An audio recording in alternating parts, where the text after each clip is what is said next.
Bismillahirrahmanirrahim. Assalamualaikum warahmatullahi wabarakatuh. Alhamdulillah al-wahidil ahad allazi lam yalid wa lam yulad wa lam yakul lahu kufuwan ahad. Ahmaduhu subhanahu wa ta'ala wa askuruhu. Allahumma sholli wa sallim wa barik ala sayyidina Muhammad wa ala alihi wa ashabihi wa man tabi'ahum ila yaumil qiyamah. Amma ba'du. Hadratul mukarramin, para sepuh, para alim, para hujat, para asatid, para kiai, juga jemaah Masjid Jami Al-Ihsan, hafidhakumullah. Kupasan kita malam ini melanjutkan kupasan minggu lalu ya. Jadi saya kasih tema kupasan kita malam ini manusia dan hidup manusia dan manfaat umurnya. Ya. Itu supaya jelas nih. Jadi minggu lalu kita udah kupas mengenai perubahan individu manusia sampai ke suatu kaum, ya, perubahan satu kaum. Itu dalam surat Ar-Ra'd ayat 11, ya. Jadi kalau saya ulas surat Ar-Ra'd ayat 11 itu, Allah berfirman, "Innallaha la yughayyiru ma biqaumin hatta yughayyiru ma bi anfusihim," gitu. Jadi sungguh Allah tidak akan yughayyiru ini mufrad, mengubah orang-orang dalam satu kaum. Kaum itu bisa suku, bisa bangsa, ya. Kecuali melalui perantara individu. Nah, individu yang menjadi motor penggerak perubahan gitu. Istilah keren nama agent of change gitu. Pada orang-orang ma biqaumin yang ada di dalam kaum itu, yang ada di dalam suku itu atau bangsa itu, sehingga terjadi suatu perubahan yughayyiru, ya, yang di sini yughayyiru yang kedua pakai waw alif. Jadi sifatnya jamak, perubahan besar berskala bangsa, suku atau kaum tadi gitu. Jadi per orang ke orang sampai menjadi perubahannya itu sebuah bangsa gitu atau kaum, ya. Kemudian yang kedua, dalam ayat ini apa yang menjadi target perubahan pada individu-individu dalam kaum tersebut atau bangsa atau suku tersebut, ya. Yang ditarget perubahannya adalah bi anfusihim, yaitu jiwa-jiwanya, jiwa orang-orangnya gitu, ya. Itu bukan bentuk fisiknya, bukan materialnya, enggak, tapi jiwanya yang dirubah gitu. Karena gini jemaah sekalian ya, kalau mental di satu kelompok orang, satu lingkungan orang, mental aslinya tuh maling misalnya, terus jiwanya enggak dirubah, tapi yang dirubah itu bentuk fisiknya gitu, ya. Akhirnya dibuatkanlah supaya tidak jadi maling di satu lingkungan ini, dibuatkanlah sistem anti maling. Ya, dibuatkan sistem anti malingnya, dibuatkan perangkat anti malingnya. Karena jiwa orangnya nggak dirubah, maka yang dirusak sistemnya. Betul nggak? Sama perangkatnya yang dibuat anti maling itu, karena jiwa orangnya yang dasarnya maling nggak dirubah. Buktinya sekarang KPK dirusak. Perangkat-perangkat antinya itu malah dirusak gitu, karena jiwa orang-orangnya tidak dibenerin. Gitu ya, maka targetnya itu yang sebenarnya itu gitu. Ini yang dimaksud dalam ayat ini oleh Allah itu ya. Pada kata yughayyiru itu, goir, asal katanya goir di depannya ya gitu ya. Yughayir ya gitu. Ya ini maknanya fi'il mudhari. Maknanya fi'il mudhari itu artinya sepanjang masa, ya, sepanjang waktu di dunia ini ada satu kaum, ada suku atau bangsa yang akan ada orang-orangnya yang menjadi agent of change. Jadi sepanjang waktu tuh, dari mulai sejarah Nabi, Rasul, ya, dari Nabi Adam sampai nanti akhir zaman tetap akan ada tokoh-tokoh orang-orang yang menjadi tokoh perubahan itu, gitu, ya. Nah, sekarang siapa cirinya? Seperti apa cirinya orang yang agent of change itu, yang sebagai pelaku perubahan itu, ya? Yaitu Rasulullah SAW jelas beliau bersabda, khairun nas anfa'uhum linnas, yaitu orang sebaik-baiknya orang adalah yang bisa memberikan manfaat pada orang lain. Ya, jadi agent of change itu selain minggu lalu saya sampaikan orang-orang yang selalu merubah dirinya, akhlaknya, selalu memperbaiki akhlaknya, memperbaiki ilmunya, memperbaiki agamanya. Di satu sisi juga orang ini harus juga bisa memberikan manfaat kepada orang lain. Percuma kalau dirinya itu baik, dirinya itu canggih, dirinya itu hebat, tapi tidak bisa memberikan manfaat pada orang lain. Ya, mubazir. Gitu. Allah tidak menghendaki itu, gitu. Jadi intinya adalah khairun nas anfa'uhum linnas, ya. Bukan dibalik.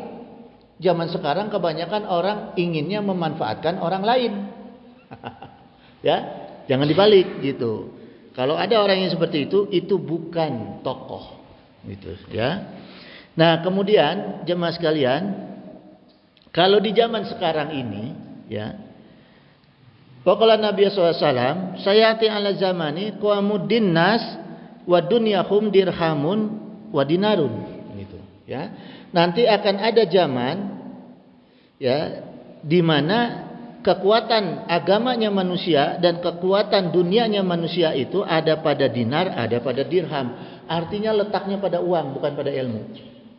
Ya, ini zaman akan ada zaman kata Rasulullah. Kalau saya telaah ini kayaknya zaman sekarang ini. Ya, karena apa jemaah? Kalau bicara ilmu, saya aja yang bukan ustadz, bukan kiai bisa duduk di sini ngomong, karena ada Google. Ya, tapi yang susah orang yang punya duit mau berbuat sekarang ini. Orang yang punya harta mau berbuat, memberi manfaat, itu yang susah sekarang. Bukan orang yang punya ilmu. Ilmu gampang. Makanya Google sekarang kudu meser kitab. Ya?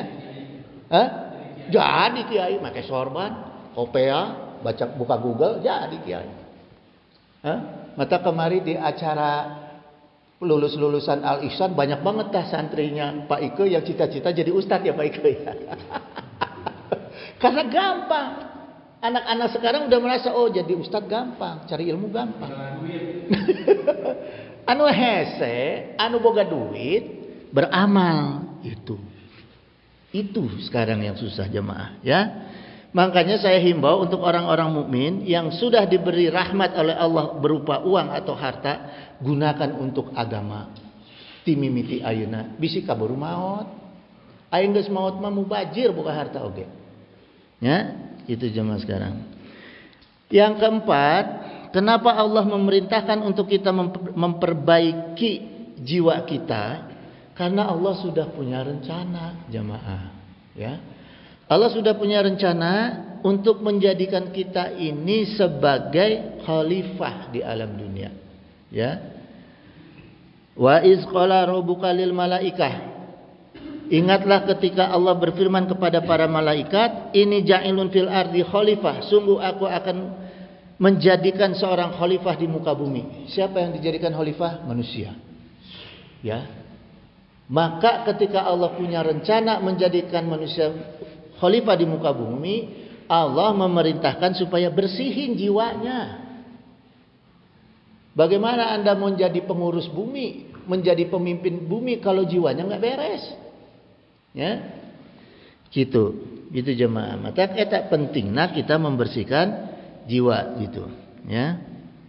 Nah, kemudian gini jemaah sekalian, selain itu, ya, kita hidup sebagai khalifah itu diberi apa oleh Allah supaya kita hidup?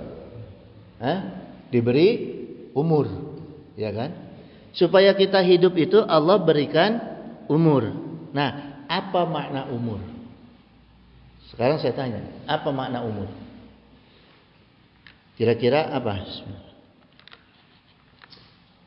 Saya mau minum aja ini, ya. Jadi gini jemaah. Makna umur yang sesungguhnya pertama itu adalah imarah. Imarah wadifah al-umri. Jadi imarah itu kemakmuran. Pertama makna umur adalah kemakmuran. Kemakmuran itu adalah wadifah al-umri, fungsi daripada umur. Ya, jadi makmur itu fungsi daripada umur. Kalau ditanya Haji Aqsa umurnya berapa? 17 tahun. Nah, selama 17 tahun itu sudah berfungsi apa umurnya? Difungsikan apa umurnya?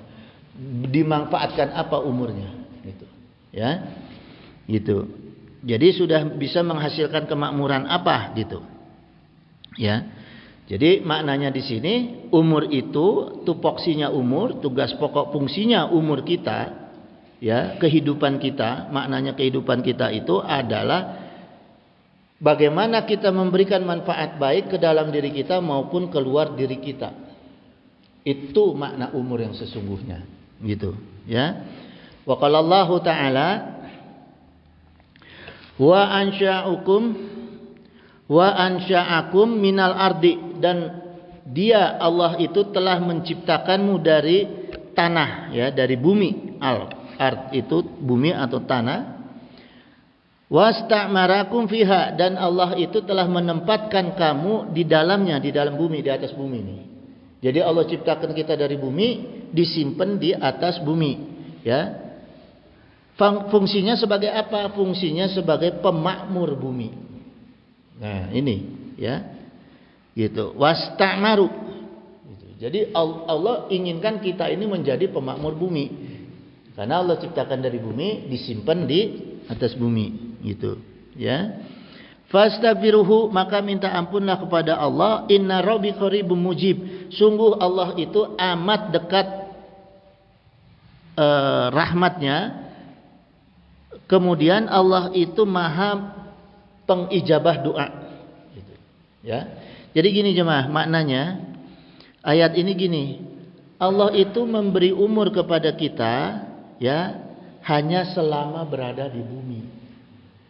Ingat nih, ada batasan. Allah kasih umur sama kita hanya selama berada di bumi. Di atas bumi, ya. Kalau udah masuk ke bumi udah nggak ada umur tuh.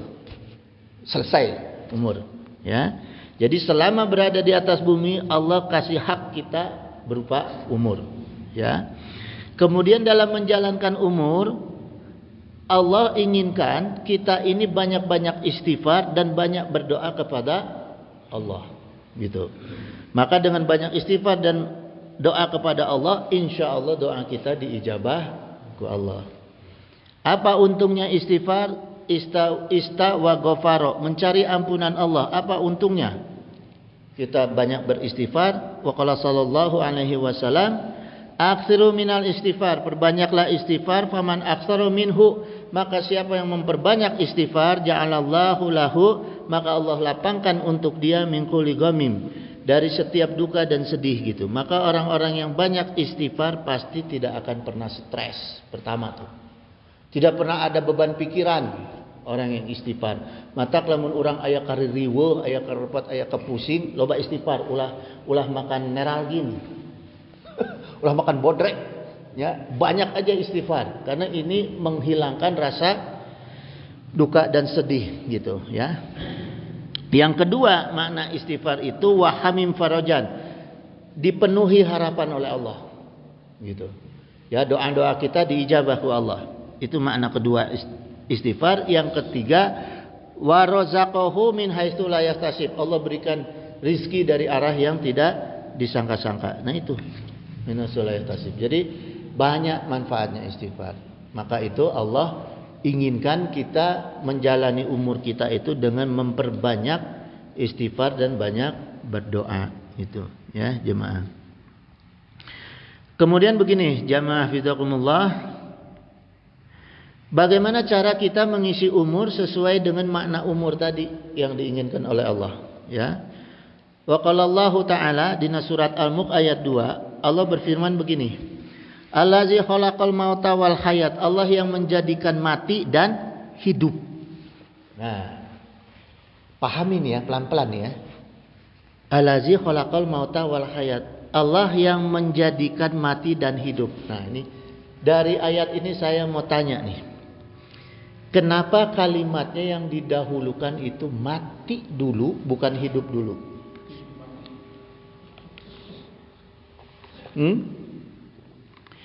Allah yang menjadikan mati dan hidup. Jadi duluan mati, hidup belakangan. Kenapa Allah kok enggak hidup dulu baru mati? Ya, tapi mati dulu baru hidup. Gini jemaah,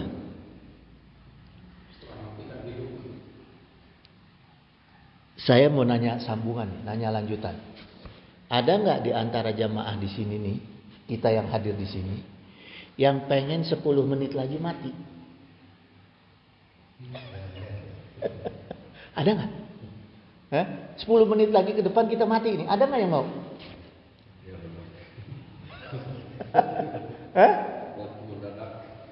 Padahal Allah katakan Allah yang menciptakan mati baru hidup. Ya. Ini dalam ilmu balaghah, diterangkan begini dalam ilmu balaghah. Ya. Semua orang umumnya pengennya hidupnya lama. Nggak ada yang mau matinya cepat. Ya kan? Makanya Allah duluin kata mati supaya orang tuh ngeh. Urang teh bakal cepat mati. Makanya Allah kasih mati duluan. Gitu. Ya, artinya apa? Mati itu lebih cepat daripada hidup. Gitu. Kita jangan nganggap hidup kita lama, jangan. Karena mati lebih cepat daripada hidup maknanya. Bukan duluan maknanya, tapi lebih cepat daripada hidup. Itu yang harus kita maknai. Ya. Kayak gini jemaah. Dengan adanya jiwa kita seperti itu, keyakinan kita seperti itu, hidup ini lebih cepat daripada mati, maka orang akan mempersiapkan mati waktunya. Contohnya gini, di Palestina. Di Palestina itu saya ngobrol sama yang pernah ke sana tuh, ya, yang pernah jadi relawan di sana. Enggak ada orang Palestina yang punya cita-cita pengen punya mobil mewah, pengen punya rumah mewah, enggak ada. Di Palestina semuanya orang ngafalin Quran karena mereka udah berprasangka, udah husnudon, kalau enggak nanti besok kapan aja pasti mati. Itu orang di Palestina. Makanya kerjaannya tiap hari ngapalin Quran. Dimanapun lagi perang lagi apa sholat. Kalau kita kan yang di sini keenakan hidup. Mentang-mentang kita damai nggak perang keenakan hidup. Terlena.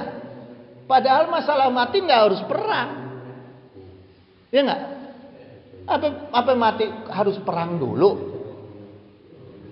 Apa mati harus corona dulu? Ya kagak. Itu, ya. Itu jemaah.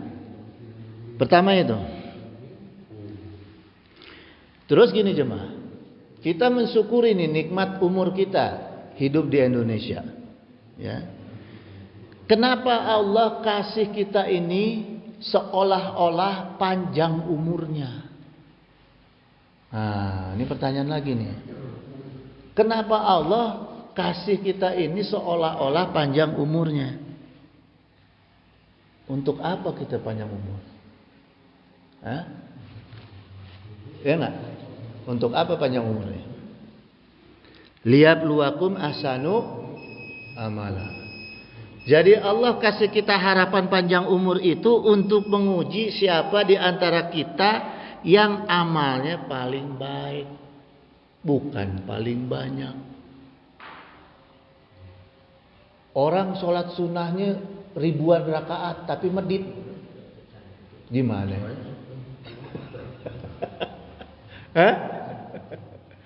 Ya kan? Ya enggak? Orang doanya panjang, sholatnya khusyuk, tapi fikihnya nggak kepake, percuma. Jadi ibadah yang paling baik itu ukurannya, ya. Gitu jemaah. Jadi kalau kita dikasih kesempatan, harapan umur yang banyak, kita nggak manfaatkan sebaik-baiknya, maka kita ruginya berkali-kali lipat. Itu jemaah. Ya, rugi kita berkali lipat. Ya. Terus gini jemaah. Dalam Al-Quran makna kata umur itu ada beberapa kaidah. Pertama, la'amruka. Itu di surat Al-Hijr ayat 72, Allah berfirman la'amruka. Maknanya apa di sini? Ibadahmu kepada Allah wahai Rasul. Jadi makna umur pertama adalah ibadah kepada Allah. Karena ini Allah mengatakan sumpah, ini kata sumpah, ya. La'amruka, lamnya lam sumpah ini. Gitu, lam qasam. Ya, la'amruka. Allah bersumpah demi umurmu wahai Muhammad, wahai Rasulullah, innahum lafi syakratihim ya'mahuna gitu. Sungguh mereka itu dalam keadaan mabuk lalu dibutakan. Jadi Allah menjelaskan kenapa Allah memerintahkan Rasulullah itu berdakwah, karena banyak manusia yang umurnya itu diisi dengan mabuk-mabukan dan buta. Ya. Makanya ada Rasul, makanya ada Nabi, makanya ada ulama. Karena kebanyakan manusia mengisi umurnya dengan kondisi mabuk dan buta. Ini yang ditegaskan oleh Allah, ya. Gitu. Jadi orang yang mabuk itu kan cirinya orang yang tidak menggunakan akalnya. Itu orang mabuk, ya. Hidupnya tanpa akal, seenaknya aja. Gitu. Orang buta, orang yang nubruk kaditu kadio. 3 hak hidupnya teh, halal, haram, hantam terus. Nah itu orang yang buta tuh, nggak peduli dia. Ya, nah ini kebanyakan manusia, makanya diturunkan Rasul karena ngisi umurnya tadi, ya, mabuk dan buta. Yang kedua, ada ulama yang berpendapat bahwa kata la'amruka, ibadah kepada Allah itu adalah bentuk pernyataan atau statement Rasulullah SAW, ya. Rasulullah SAW itu meminta kepada Allah supaya diberikan diberikan kesadaran untuk selalu beribadah kepada Allah. Gitu. Jadi mengisi umurnya yang dititipkan oleh Allah kepada Rasulullah, Rasulullah minta bimbingan kepada Allah supaya selalu dalam ibadah kepada Allah. Itu, ya. Itu makna la'amruka. Yang kedua, makna dalam surat Ar-Rum ayat 9 Allah berfirman, kanu asyada minhum quwwatan. Mereka itu diberi kekuatan oleh Allah, ya. Lebih dari mereka yang kuat. Wa asyaral ardo wa amaruha gitu. Dan mereka itu diberi kekuatan untuk mengelola bumi serta memakmurkannya. Gitu. Ya. Ini yang kedua.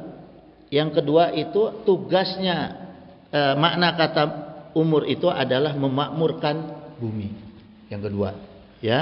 Aktsaro mimma amaruha gitu, melebihi dari umurnya gitu, ya. Jadi gini jemaah, maknanya gini. Tafsirnya nih, ada orang-orang yang diberi kekuatan lebih oleh Allah untuk memakmurkan bumi, yang manfaatnya itu lebih panjang dari umurnya. Ada nggak yang begitu? Paham nggak jemaah? Paham ya? Orang yang sudah meninggal, umurnya udah selesai, tapi manfaatnya perbuatan dia selama dia hidup itu masih terasa sama kita-kita. Banyak nggak yang begitu? Banyak. Ya, bukan hanya berkesan, dampaknya banyak. Ya, seperti Rasulullah. Rasulullah udah sejak tahun kapan meninggal, tapi manfaat dakwahnya sampai sekarang. Gitu. Ya, para wali, pahlawan, ya, banyak. Jadi di situ. Jadi makna umur yang kedua gitu. Jadi Allah menginginkan kita itu berbuatlah mengisi umur kita, sehingga ketika kita mati pun orang masih bisa merasakan manfaat kita, umur kita. Itu yang diharapkan, ya. Yang ketiga, amaru gitu ya, memakmurkan. Jadi satu kata ini dengan akar katanya itu umur, ya. Ini orang-orang yang diberi kemampuan oleh Allah untuk memakmurkan bumi, ya. Seperti misalnya begini, memakmurkan amaro di sini dalam, saya ambil contoh gini, surat At-Taubah ayat 18, ya. Innama ya'muru masajidallahi man amana billahi wal yaumil akhir gitu. Hanya orang-orang yang memakmurkan masjid Allah adalah orang-orang yang beriman kepada Allah dan hari akhir. Di sini maksudnya umur kita manfaatkan oleh kita, gunakan oleh kita untuk apa? Memberi kemakmuran pada agama kita. Kalau bentuk kemakmuran agama, salah satu fisiknya adalah masjid. Ya. Ini rumah agama kita nih, masjid ini. Masjid ini rumah agama kita, rumah ibadah kita. Ya, ini harus kita makmurkan. Bentuk pemakmuran fisik kita, mengisi umur kita adalah memakmurkan masjid. Maka itu Allah berfirman, orang-orang yang memakmurkan masjid itu orang yang diakui imannya sama Allah. Termasuk dia beriman pada hari akhir. Ya, jadi imaratul masjid. Makmurkan masjid, bukan numpang makmur dari masjid. Ya. Ada nggak orang-orang yang numpang makmur dari masjid? Ada aja. Bikin proposal pembangunan masjid sono sini, begitu dapat disunat, dipotong dulu, diinin dulu, ya. Itu bukan imaratul masjid. Itu numpang makmur dari masjid, gitu. Ya. Gitu jamaah sekalian. Wa aqama sholata wa ata zakata wa lam yakhshallah wa lam yakhsha illallah. Maka perintah Allah itu kita tetap mendirikan sholat, menunaikan zakat, dan tidak takut kepada siapapun kecuali kepada Allah. Ya, fa'asha ulaika ayakunu minal muhtadin. Maka mereka itu orang-orang yang termasuk orang-orang yang mendapatkan petunjuk. Ya. Jadi orang-orang yang memakmurkan masjid itu orang-orang yang dapat petunjuk itu. Walam yasha'illallah, dan ini ditegaskan oleh Allah, dan jangan takut selain kepada Allah. Makanya di sini maknanya salah satunya saya maknai nih ya, saya maknai, saya tafakuri untuk diri saya, jangan takut miskin karena infak ke masjid. Ya. Gitu jemaah sekalian. Kemudian waqalallahu aidan dalam surat Al-Baqarah ayat 268, as-syaitanu ya'idukumul faqra wa ya'murukum bil fahsya gitu. Nah, ini kerjaannya setan. Kita harus hati-hati nih musuh kita setan. Setan itu selalu nakut-nakutin kita supaya kita takut miskin. Itu setan. Kerjaan setan. Padahal mau masukin kelopak 10.000 aja sama setan takut-takutin. Jangan, ntar nggak dapat, beli rokok kurang. Itu kerjaan setan tuh. Hati-hati itu ya. Itu setan tuh, kurang ajar tuh setan tuh. Ya. Terus setan itu kesenangannya nyuruh kita berbuat fahsya. Berbuat fahsya itu yang sifatnya, bentuknya itu sifat durhaka, maksiat pada Allah. Ya. Itu fahsya itu, ya, termasuk kikir gitu, ya. Kemudian juga jemaah sekalian, ya. Terus memakmurkan masjid itu yang harus kita pahami, bagaimana kita bisa memakmurkan masjid, tentunya perlu modal, ya. Modal yang harus kita pahami dan yang kita yakini adalah modal kekuatan dan potensi dan rizki yang datangnya dari Allah. Jangan kita merasa, nih gue kaya nih, gue punya duit nih, gue sumbang di masjid. Jangan. Ya, nggak boleh begitu. Kita berbuat untuk masjid, modalnya itu harus kita pahami, kita yakini, kita imami, ini adalah biiznillah. Kalau bukan Allah yang menggerakkan hati kita, mual mungkin kita bisa. Mual mungkin. Ya, mau punya harta segede gunung emas, 5 gunung emas, nyumbang keramik 1 dus, nggak bakal bisa kalau bukan karena Allah yang menggerakkan. Supaya jangan sombong, ya, supaya manusia jangan sombong gitu. Itu Ji.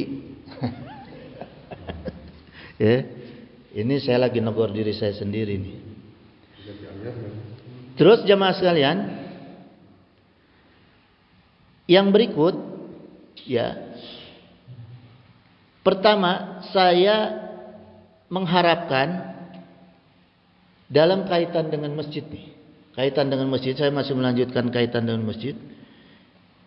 Saya berharap pengurus masjid itu, ini ada usulannya, ada usulan saya sampaikan di sini, supaya pengurus masjid itu tidak mengerangkap-rangkap. Artinya gini, supaya menjaga jangan sampai ada timbul sifat fasadun niyah, sifat yang merusak niat, ya. Seperti apa? Pertama, hubutas sodur, orang yang pengen dibilang dirinya paling pintar, ini bahaya. Dia pengen jadi ketua DKM karena supaya orang bilang dia paling pintar, jangan, bahaya nih, ya. Yang kedua, hubus syahwat, supaya pengen ngetop, jangan. Ya, pengen dikenal, jangan, gitu. Yang ketiga, tasomu majalis, supaya dia bisa menguasai majelis. Jadi di sono jadi ketua DKM, sini jadi ketua DKM, sini jadi ketua DKM, semua DKM dia jadi ketuanya. Jangan. Gitu. Jadi jangan sampai ada memberi kesempatan orang-orang merangkap jabatan DKM supaya menjaga fasa dunia tadi, rusaknya niat, ya. Karena kalau orang sudah rusak sama niat, maka masjidnya di bawahnya nggak benar ntar. Itu yang bahaya, gitu ya, jamaah sekalian. Nauzubillah min dzalik, gitu. Terus yang berikut, kata imarah makmur juga satu kata dengan umur yang ada lawan katanya, yaitu al-kharab, rusak tadi, ya. Jadi ada orang-orang yang tadi saya katakan sifatnya kalau dia merangkap-rangkap jabatan, bukannya memakmurkan, nanti malah al-kharab, malah merusak. Itu yang bahaya, ya. Kemudian gini jemaah sekalian, makna kata umur menurut Syekh Ahmad Yusuf Abdul Daim, kata umur itu adalah, ya, masa perjalanan hidup manusia, gitu. Jadi umur itu kaitannya dengan panjangnya masa kehidupan. Jadi kalau orang yang udah mati dibilang udah nggak ada umurnya, ya. Jadi selama masih ada umur berarti dia hidup. Selama masa hidup dia dikatakan masih berumur, gitu, ya. Terus yang berikut, kata umur juga diambil dari kata makmar. Makmar itu artinya tempat, gitu, ya. Tempat atau jasad.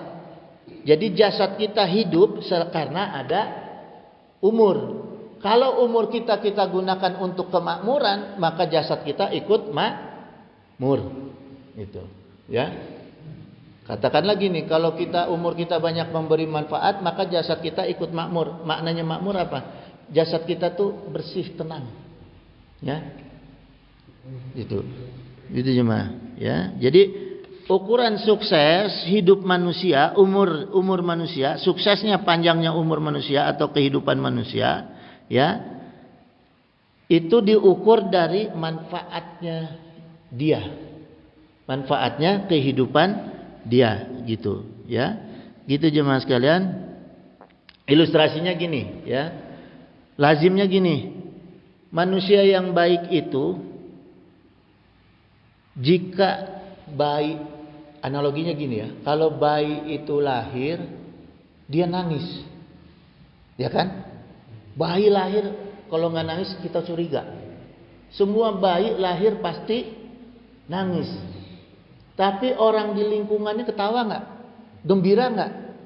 Gembira. Ya, itu umur yang baik. Udah dicirikan tuh sama orang yang baru lahir, sama bayi yang baru lahir.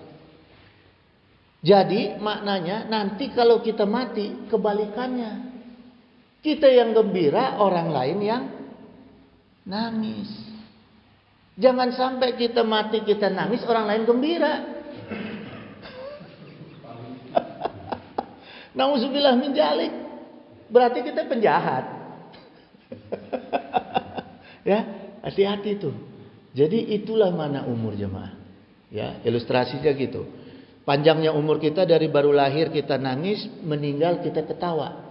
Waktu lahir kita nangis, lingkungan kita ketawa. Waktu meninggal kita ketawa, lingkungan kita menangis.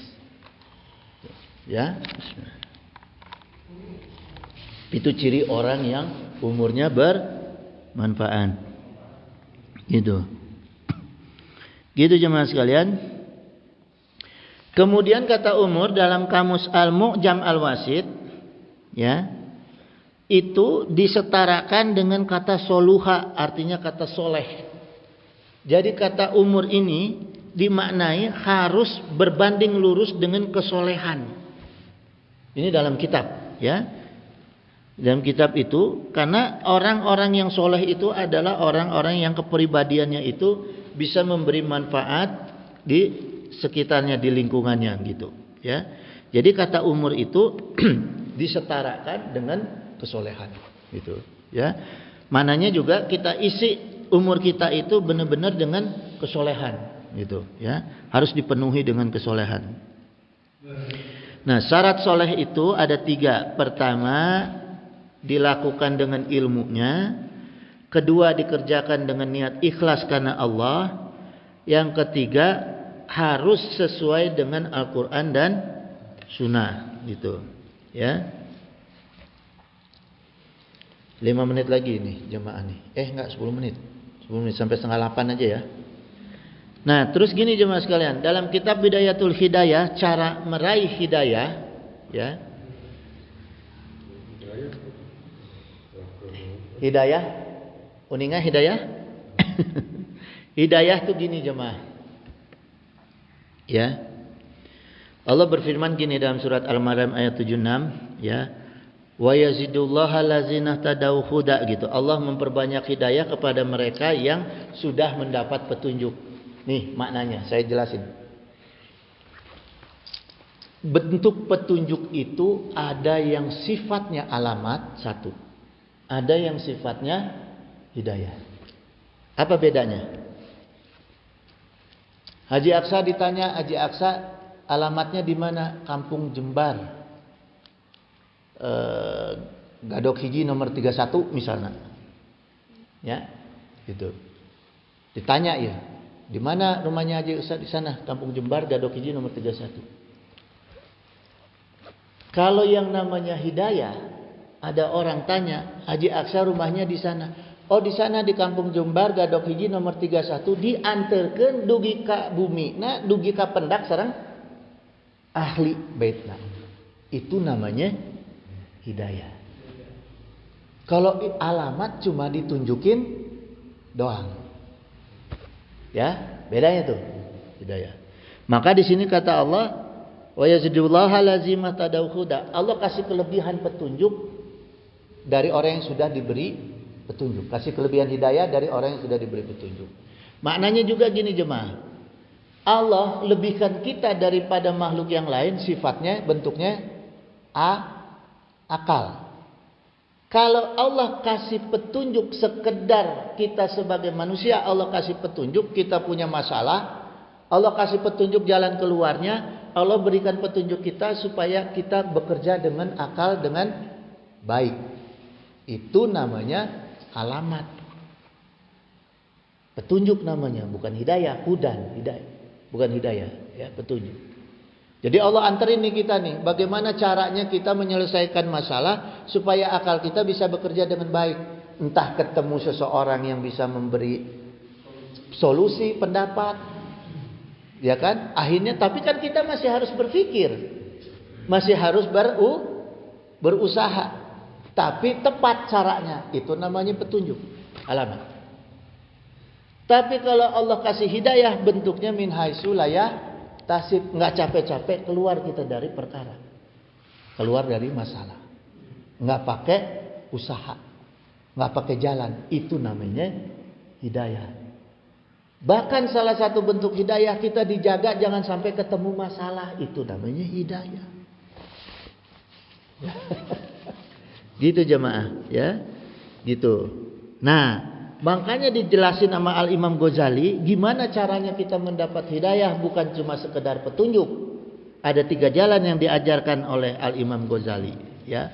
Pertama, kita harus meningkatkan ketaatan dengan adab-adabnya. Nih, pertama, ya. Yang kedua, meninggalkan maksiat dosa. Yang ketiga, menjaga hablum minallah dan hablum minannas. Nah, ini yang pertama yang saya ingin bahas. Pertama ini penting, ya. Ini substansinya ini. Pertama kata Imam Ghazali dalam kitab Bidayatul Hidayah, yaitu tingkatkan ketaatan berikut adabnya. Contohnya bagaimana coba? Paling gampang nih contohnya. Azan. Allahu Akbar. Kita jawab azan. Atau kalau yang di luar jauh kedengaran pakai speaker atau kaset, nggak usah dijawab, nggak apa-apa. Tapi kita sholatnya kita akhir waktu nih, sholatnya akhir waktu. Masih taat nggak? Masih taat nggak? Taat sama Allah, karena masih sholat, tapi nggak punya adab. Kenapa? Nggak langsung dikerjain. Itu namanya adab dalam ketaatan, ya. Jadi setiap hukum Allah laksanakan sesegera mungkin. Itu baru pakai adab. Kalau cuma mau bertaat doang sih laksanakan aja rukun Islam kelima, semua juga taat bisa. Ya. Tapi bagaimana kita dapat hidayah? Harus dengan adabnya, gitu, ya. Wa qalallahu aidan wal bidayatu sholihah, dan amal soleh itu yang sudah menetap. Nah, ini kaitannya nih, ya. Firman Allah ini. Ini kaitannya khairun inda rabbika sawaba wa khairum maradan gitu. Nah, ini yang tadi saya katakan, ya. Firman Allah ini yang saya katakan ini yang terkait dengan adab taat, adab ketaatan. Karena jaminan Allah gini, amal soleh yang sudah menjadi habit, menetap dalam diri sendiri, dalam diri kita, ya, khairun inda rabbika sawaba wa khairum maradan gitu. Lebih baik pahalanya di sisi Allah dan akan Allah berikan imbalan yang lebih baik gitu, ya. Jadi gini jemaah sekalian. Sabar. Masih ada waktu.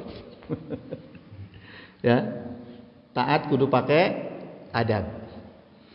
Jadi kalau amal soleh kita itu sudah menjadi habit dalam diri kita, udah menjadi kebiasaan, ya, dengar azan tekudu nunggu lompat, di mana ada perintah Allah segera. Jadi kesolehan itu sudah menjadi habit sama kita, diri kita, maka itu dijamin sama Allah, ya, dijamin sama Allah bahwa semua Allah akan berikan imbalan kita yang lebih baik daripada amal kita.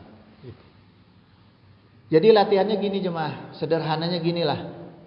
Kita nggak usah dulu latihan perbanyak sunnah, latihan beradab aja dulu dalam ibadah. Itu aja dulu, ya.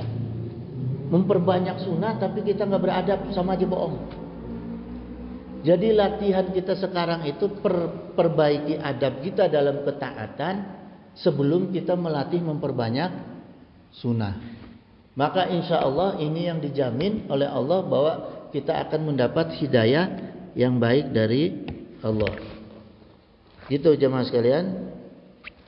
Udah 7:30. Saya lanjutkan pertemuan berikut ya. Ini harus dijelaskan ini supaya tuntas, tapi nanti aja dalam pertemuan berikut ya. Ada yang mau ditanyakan nggak sebelum saya tutup? Poin yang tadi yang dari awal Ya. tentang pemanfaatan ilmu. Tadi kan dibahas dari jati diri kita untuk mengenal jadi istilahnya mengingatkan kepada orang yang sudah punya jasa. Sedangkan sekarang ilmu yang bisa dimanfaatkan itu untuk orang yang diamalkan kepada khalayak umum. Tapi kan sekarang mayoritas orang yang banyak ilmunya itu dibikin profesi dengan dalih. Nah, dengan dalih orang terkenal. Terkenalnya itu karena dia itu buminya udah bisa dimanfaatkan untuk orang banyak dengan ceramah segala macam. Tapi dengan poin itu, dengan tanda kutip bahwa yang bersangkutan ada nilai rupiah.